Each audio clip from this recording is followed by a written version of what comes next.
Bizim lalelerimiz Aktau laleleri. Görün ne güzel.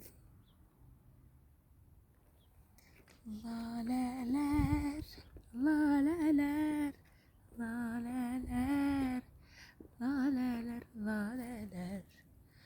Yazın ortasında, Gəncə çölünde çıxıbdır yenə də düzə laleler, düzə laleler. Yağışdan islanan yarpaqlarını səribdi çəmənə düzə laleler, düzə laleler. Laleler, laleler, laleler, laleler. Bu da bizim güzel güllerimiz.